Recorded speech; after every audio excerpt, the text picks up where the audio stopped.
Welcome to Legal Beagle. Hey there, and welcome to Legal Beagle. Today we are here, as always, with attorney Kristina Lyke. She has almost 19 years of experience in family and criminal law, and today Kristina is going to share her intrinsic view on the topic of criminal law cases that have been recently published. Thank you for being here today, and thank you, Kristina, for being here as well. Welcome. Well, thank you. It's great to be here again. Yeah, I'm excited about this one. This is really interesting. I always like to kind of pick your brain about these kind of things. You know, as a criminal defense attorney, you study a lot of case law, I'd imagine. Is that an accurate statement? That is very accurate. A lot of our times that we spend is by studying the case law and looking at the new case updates that come out by the Court of Appeals in Michigan, the Supreme Court of Michigan, the Supreme Court of the United States. So a lot of times you're kind of looking to see, okay, is there something new? And you're never going to get everything. So that's why you always have to search a case to make sure that you have the proper case law. But sometimes it's a lot of fun to actually do the case search because you find out some new things and you're like, oh, I'm going to save that for this other case that I may have coming up soon. And, it's interesting to see what the court's opinions are and what their rationale is. So when you're at the beach, you're not laying down reading a page turner, you're reading case law. Actually, that's very true. I would take my court rules with me because I figured I'm going to start learning these court rules a little bit better. But it was the evidence rules I actually take with me because there's always something new you can learn. Mm-hmm. And for instance, there was one of the evidence rules that I use quite often, and it's slipping my mind right now, but it's one that I used quite a bit and people didn't even understand it. So it's kind of fun to use it, but you learn a lot by just taking up a book. And I like the books. I know that I sound old fashioned, but yeah, after reading like from my computer all day, my eyes are tired. So I like to read. I totally agree with you. Plus the pool, you don't want that water getting on your computer. Of course. Yeah, absolutely. All right. So you were telling me there's 6 or so Michigan Court of Appeal cases that you thought would be kind of interesting to our audience. So let's dive in. Let me start with a question here based on one of those. Can you tell us if we have a right to privacy with our phones? Actually, you do have a right to privacy with our phones. And there's a recent case that just came out. It's People v. Evans, and it's a Michigan Court of Appeals case. And this was really interesting because I picked it up earlier this morning, and I thought I would talk about this. But this goofball contacted the police to actually report a woman that basically she was attempting. And he proceeds to tell the police officer, yeah, and by the way, I have pornographic pictures on my phone. And, this woman tells them all, but it doesn't say whether or not she's 17. But the blackmail is basically the woman was pretending to be an adult, right? And so she was 17 years of age. Well, so the officer goes and looks does his investigation right afterwards, finds out the woman is 17, and that's a no-no. So big no-no. So he goes back over to the house of where this individual is at, the defendant, and he goes and proceeds to ask for the phone right away. And his rationale for that was because the evidence is going to be deleted. He could delete that from his phone or it could be gone. And the Court of Appeals, so what happened is that the Court of Appeals actually stated that the police officer was right, that it was not because we have search and then we have seizure. So this was a seizure of the phone and it was not a search. So it wasn't violating the Fourth Amendment. It was, you can have possession of the property. And the guy, and I want to back it up just a minute, but the defendant here finally gave the phone to the officer, because the officer said, give me your phone, and he took it without a warrant. So he possessed that, and it took about 5 days to go get a warrant to actually go through his phone, which of course there was pornographic images and things of that nature in there. But what the Court of Appeals said is that because of the fact that it was evidence that could have been deleted, right? And because of the fact that did not violate the Fourth Amendment rule or Fourth Amendment, and because of the fact is that it could have been erased. Mm-hmm. So it's basically the Court of Appeals stated that he did what was right, and it wasn't a violation of this man's Fourth Amendment, because they still did get the warrant to actually go and get into the phone. Okay. But one thing I question about this though is that, so what about you and I with phones, and is this going to be a slippery slope right. of the phones? So the Court of Appeals explained that it was exigent circumstances, and exigent circumstances is an exception to the Fourth Amendment.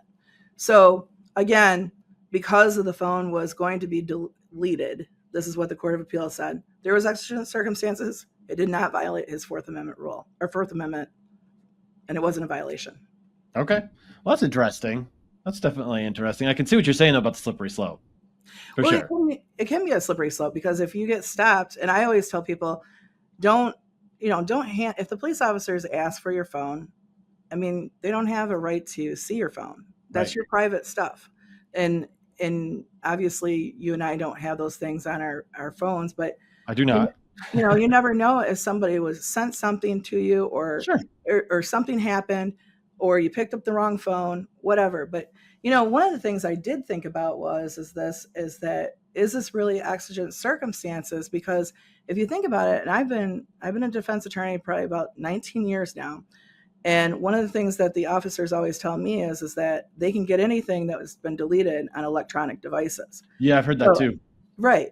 So what I was curious is that, I understand the totality of the circumstances, but is that exigent circumstances? Is a police officer just going to start using the exigent circumstances to start using our phone? Mm-hmm. And then if we don't hand them over our phone, are they going to charge us with a resisting and obstructing, which means that we're not following their orders? Right. Yeah. So those are things that I think we need to fine tune with the Court of Appeals. Another case that you had mentioned earlier before we jumped on the air is related to jury instructions. So why are jury instructions so important, and what is the recent case from the Court of Appeals that you wanted to talk about? Jury instructions are really important because the fact is that the judge, so the defense attorney and the prosecutor actually go over these instructions, and we provide a copy. We try to agree on those. And then the judge will actually read those to the jury. And there's specific instructions that we may want. For instance, like a self-defense jury instruction. So the main thing is we want to make sure that we have the instructions proper in the jury instructions. Because if you don't, that can be maybe a remand, or it could be basically that the whole trial has to be restarted again. So we want to make sure that those jury instructions are done. And one of the cases that I was reading about was actually, it dealt with a man, it was called People v. Allen, and he was actually convicted of second-degree murder, felony in possession, carrying a concealed weapon, and 2 counts of felony firearm. And at the end of the trial, defense requested this instruction of the self-defense, right? And the judge wouldn't give it to him. And the trial judge indicated that there was not enough evidence that the defendant needed this instruction. And the Court of Appeals actually reversed that and stated that that the trial court did abuse its discretion, and that refusing this instruction, and under Michigan law, a defendant is entitled to a jury instruction of self-defense theory, and if it's supported by any evidence. So that's very important to make sure that your jury instructions are correct, which yeah. I was actually happy to see that the Court of Appeals overturned that, because of a prior case that they cited actually into their court opinion. So that made me very happy as a defense attorney, because we want to make sure that those jury instructions are correct. Absolutely. That could be Absolutely. someone's life on the line. Yeah, absolutely. Yeah, totally. Totally. This isn't small things we're dealing with here. No, These are this big, is their freedom. people's freedom. Yeah, absolutely. So another case we want to talk about. I'll just ask you a question.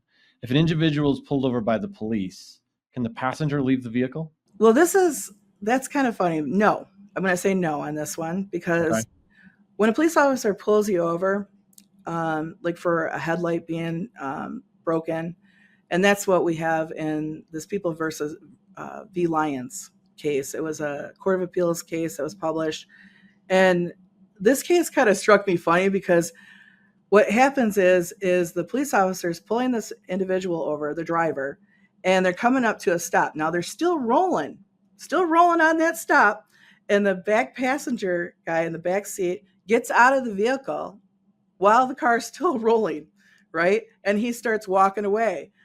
So if you're looking at this, from an objective view, the police officer's probably thinking, what thing did they have illegal on them, right? Right. There's something wrong here. Right.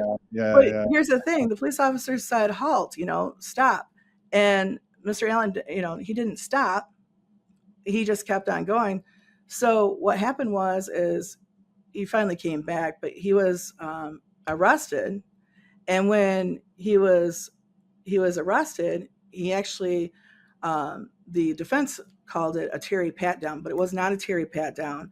What it was actually a search incident to the arrest, because you have to search them after they're arrested, and they found some meth on them. So Okay. basically, the long answer of that is you still have to do what the police officers say. And if you don't, you're going to get a resisting and obstructing anyway. And what's interesting about this case, though, is that the trial court actually dismissed the case because the guy was not seized under the meaning of the Fourth Amendment at the time he exited the vehicle. That's what the trial court said. Interesting. And the officer lacked the lawful authority to actually do that, to arrest him, because the car was still rolling and it wasn't a complete stop. Whoa, that's talking about a technicality. That's what the trial court said.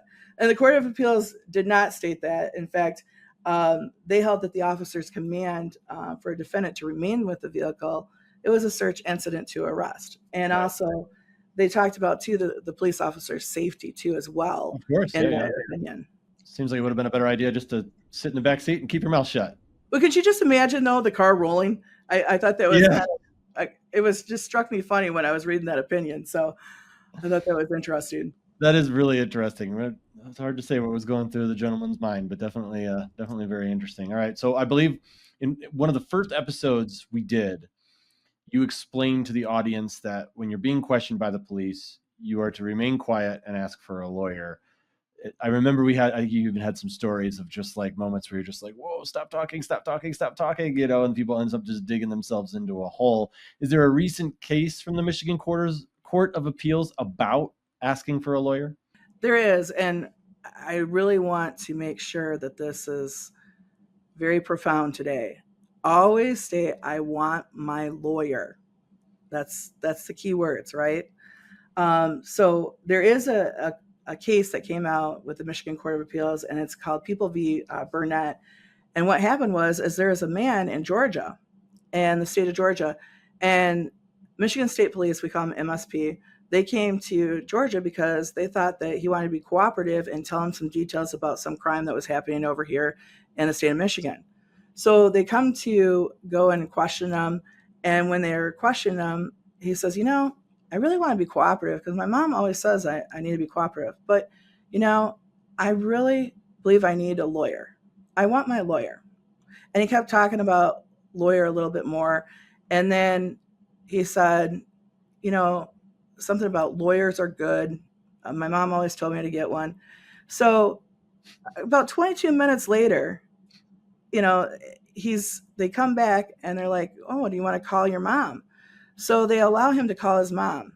And I'm kind of wondering how old this man is. But in any case, he calls his mom. You're never too old for your mom. But he calls his mom. And then after he gets off the phone, he starts getting questioned again by the police. And the police officers said, oh, you want to cooperate? Okay. And so they gave him his Miranda rights.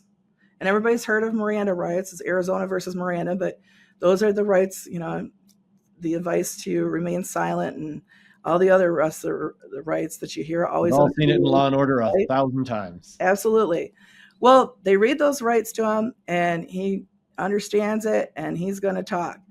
Well, the Court of Appeals stated that he actually did state, I want my lawyer. And that was good enough for the Court of Appeals. So what they were, the trial court stated something completely opposite, and that it wasn't equivocal, and it wasn't, so basically it wasn't the exact words of, I want my lawyer. It wasn't a direct request. He was sort of pitching it as like, yeah, my mom always told me I should get a lawyer, but not, I want a lawyer. You need to give me a lawyer. Is that kind of what they said? He did say, I want my lawyer. Oh, and my mom always told me to always have an attorney present. But see, he kept on going on different stuff about lawyers and didn't keep on that subject matter. So the police officers thought that they waited a while and that he wasn't, specific enough because of case law in the past that they could go ahead and ask these questions, right? So, and the Court of Appeals said, no, that's, the court found that this was clear and not vague. And the court cited a case, People v. Tierney. Once a suspect clearly invokes his right to counsel, all police interrogation must stop, right? And that's paraphrasing that case. But so whenever you get stopped by the police or, I talk to anyone out there, always say, I want my lawyer. All right. And then stop talking. And don't talk about your mom and how she plays into it or what you think about lawyers. Just say, I want my lawyer. That's right. I want my lawyer. Easy enough. Or you can say, I want my lawyer, Kristina Lyke. So let's talk about jury trials. Does what you say matter? Do words matter in jury trials? And do you have a case that you'd like to talk about related to that? So words always matter in jury trials. Sure. Specifically, whatever word that you hear, and specifically this one is kind of talking about victims. And it actually states that the complaining witness, it's a CSC case that came to light. And this witness was the complaining witness stating that criminal sexual conduct happened to her. So she was considered a victim. Now, the defense attorney did not object during the trial, and the prosecutor kept calling this individual the victim. Now, in my opinion, I don't believe that is a good thing. I believe that's more prejudicial than probative, and that just prejudices your whole case and also your client to have a fair trial, in my opinion. Right. However, the Court of Appeals didn't agree with me on that situation, but they basically said the opposite. And they said that because of there was a case that just came out, and forgive me, but I cannot remember the case, but it was defining the CSC as a victim, and that you were allowed to do that. And furthermore, that it doesn't you can use that as arguments, that the attorneys can use that in their arguments, and that is not evidence. So, but there was a recent legislation that was passed, and I remember this because I was talking to one of the senators about this, and I said that would be more prejudicial than probative, and somehow it got passed, and it's calling. And please, when I state that, I don't mean that people are not victims, but I just want to make sure that everybody has a fair and impartial trial, because there are sometimes you see that justice is not on the equal balance. Right. Absolutely. Yeah, that's a good example of that too. And I've had a couple CSCs that my people were completely innocent and the individuals were not telling the truth. Yeah. I mean, you've seen it. I've seen it before in the news and sports and media. Yeah, absolutely. It's very personal when you see it, though. It's, yeah. You just can't believe people do that, but you do. Before we wrap up real quick, we discussed some fascinating opinions here with the Court of Appeals. Can you tell us if there are any recent Supreme Court cases that were published regarding criminal law specifically? Yeah, this is a Supreme Court case, and this was actually a 6-3 opinion. And it was the case name is Glossip versus Oklahoma. And basically, this man was he was convicted, And the prosecution had one main witness, and this witness was a handyman from the motel, and he testified on the record that Mr. Glossip actually gave him $10,000 to go and kill this man. Well, in 2023, Mr. Glossip goes with his attorney, has a motion to set aside the conviction. Now, this isn't just in prison; he's sentenced to death, right? So we're talking death here. Mm-hmm. And you have one witness here that is stating this. Well, it shows that the prosecution failed to explain that the guy was not telling the truth about his mental health, and didn't talk about the mental health drugs he was taking and the psychiatric care that he was receiving. And this was the only witness that testified, and this was crucial. And that would have meant a difference, because Mr. Glossip actually has always stated that he was innocent. Mm-hmm. And so the Supreme Court actually stated that we're going to remand this back, and they're going to have another trial. Wow. So he was granted his trial. And, so that speaks heavy, when we talked about orders and we're talking about people's lives and their freedom, we want to make sure that we are doing everything in our power to make sure that we're fighting for our clients to the best of our ability. Absolutely. All right. Well, thank you very much for joining us today on Legal Beagle. Kristina, thanks so much for going over those cases. Always really interesting stuff to see how things are shifting in the world of justice. If you need any help, get the help you need at likelaw.com. Don't forget to subscribe to our channel and leave us a review if you get a second. We appreciate it. Kristina, great talking with you as always. Thanks so much. Thank you. Thanks for watching. Be sure to hit that like and subscribe button and leave us a review in the comments.